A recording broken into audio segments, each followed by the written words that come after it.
31, George Brown. Central 331's in route, ALS. 331, George Brown. The base sound of patient. 4 patients been ejected. I'm trying to get further. 331, 431. There has been a female patient ejected from the vehicle to the tree. He did not check to see if she is breathing. She is not moving. She was just the light and the life of our family at the time. She was full of energy. She was my lefty. She was always smiling, always happy. I live up here on the hill up there, and I heard brakes squeal, and then I heard 2 bumps. William Adams was walking his dog when he heard what he thought was someone hitting a deer, but what he saw was far worse.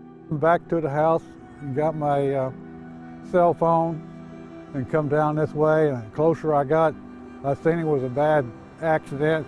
The Davis County Sheriff's Office says 35-year-old Kelly Bray crested a hill and lost control of her vehicle.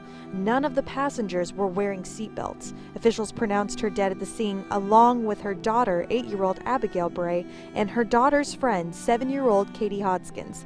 Both of the children were second graders at Country Heights Elementary. Yeah, your heart stops. It just, we didn't know what to say. I go numb. I'm not crying. I'm not screaming, just like you think you probably would in that instance. But Chris, he leans over the counter and he's bawling. And we were like, well, when did this happen? Because here it is, 4 o'clock in the morning. And they said that they had went out to Kroger late that night, and that around 12:30, they got a phone call that there had been a wreck on Pleasant Valley Road.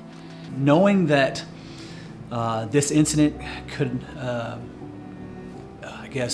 not happen, knowing that that person chose to do what they did, whatever, and put the other lives of 2 innocent juveniles involved in that, kind of hits hard. They had a choice; those children did not. Throughout your career, you're always told that there'll be that one case that will stand out, that you'll just never be able to forget. This is that case. The loss, both tragic and sudden. The school says counselors will be available for staff and students when they return January 2nd. Sometimes the first responders need to talk to professionals as well. It's tragic, just to get the call to begin with. And the command staff here makes it well known that, if you need some type of counseling, it's offered. As for Adams, he hopes to never see anything like that again. Somebody like, that really, somebody passed away.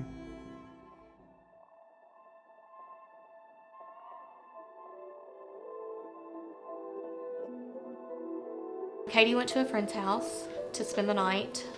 It was a friend that she had been hanging out with for several weeks, and I kind of knew the family, thought we trusted them, and they were good people. And then so she was spending the night, and that night they decided to go get breakfast at Kroger on Highway 60. And then on their way back, they were going over a hill, and across the center line, I guess she kind of overcorrected, hit 3 other trees, slung the car several times. The mom and the other little girl were ejected from the vehicle, and Katie was pinned in the back of the vehicle. And as far as we know, Katie, as far as I know, passed away instantly, what I was told. It's crazy how you can remember certain small things. And I'd come in from work, she would run and jump into my arms, and I can remember how her ribs would feel when she would hug me, and she'd always say, "I'm gonna squeeze your head like a pimple." And a few times she would latch on pretty good and start to choke me, and it'd tickle her, and she'd let go. But I can remember her when she would run and jump and she'd give me a hug. I can remember how her ribs would feel as I would give her a hug whenever I'd come in. Again, 3 individuals lost their life, basically unnecessary, because of the action of one individual, and because she was under the influence, it contributed to the accident. In this role, we know that at some point in time, people will pass away. We come to expect it. But probably one of the absolute hardest things to ever deal with is the loss of a child. And again, having to wake a family up in the middle of the night, right before Christmas. Their life was turned upside down. The night of the wreck, I had asked if drugs or alcohol was involved, and they said there was no indication. So that was something that just kind of left my mind. And then it was early February when we got a phone call that Jeff Jones wanted to meet with us. He sat us down and he told us that they had gotten the toxicology reports back and that she was high on meth that night, and very, very high levels of meth. That to me was almost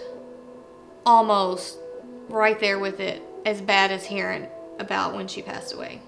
To hear, that there were drugs involved, and the fact that we had no idea that, they did any of that kind of stuff. It was another blow to the gut for sure. And I lost it then. And it was awful to know that, it could have been prevented. She was 7 years old. A lot to live. Her and the other young juvenile that was involved is that they didn't have a choice.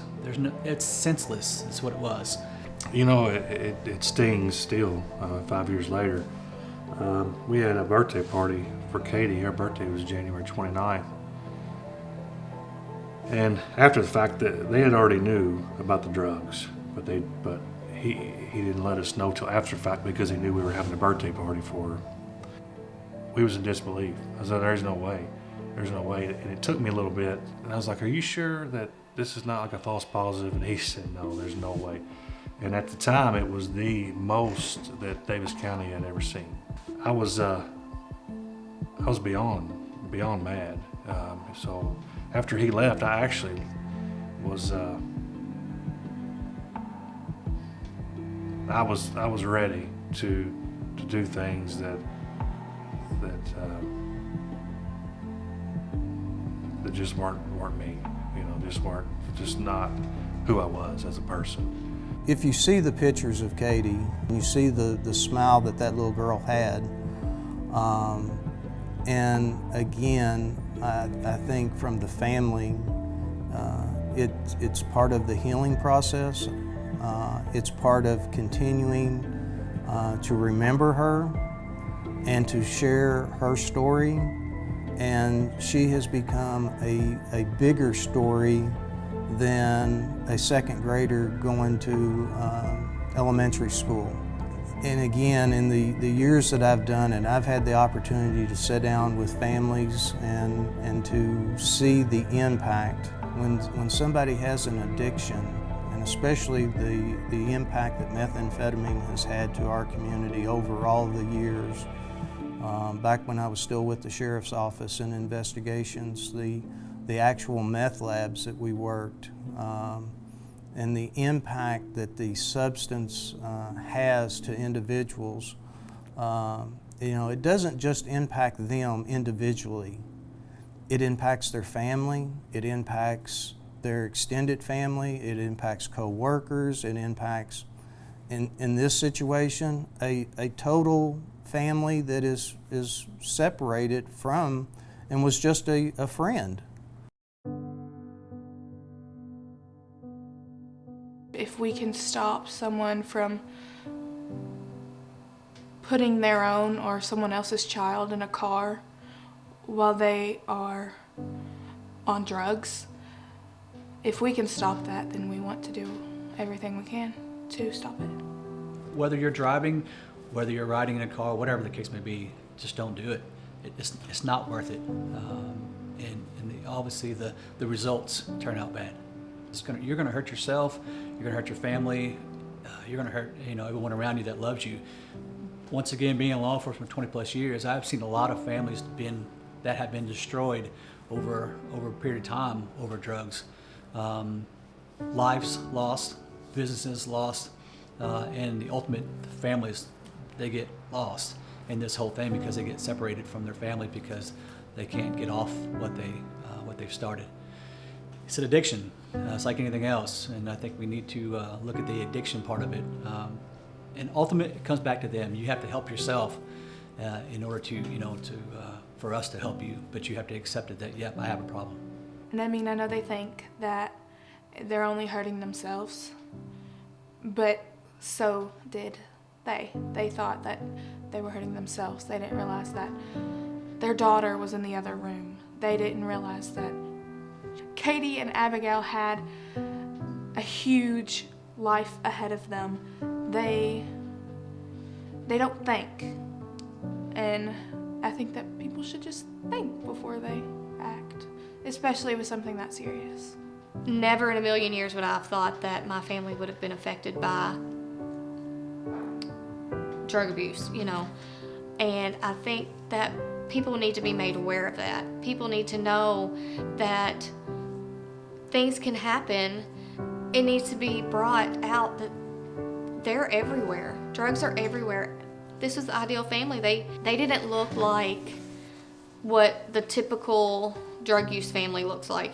I just hope if I could help Katie's story, not me, but Katie, if she can help somebody to say no to drugs, to ever start with. If somebody hears her story and they are an addict, and if it helps them to decide they want to, go to rehab or something, or if it's a recovering addict, if that story helps them say no the next time they have the urge.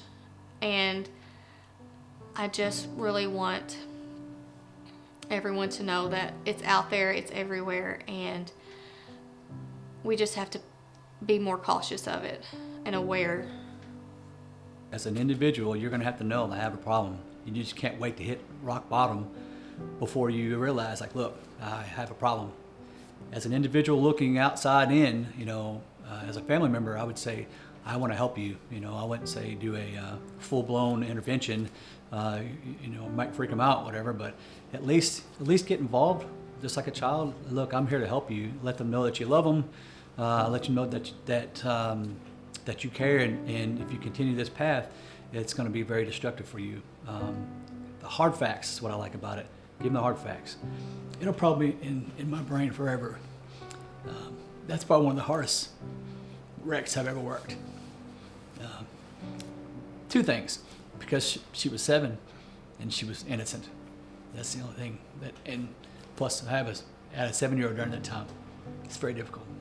I think it's important for family members to be educated about what to look for. I think it's important for them to know what resources are available, not only for the person who has the addiction, but the resources that are available for them.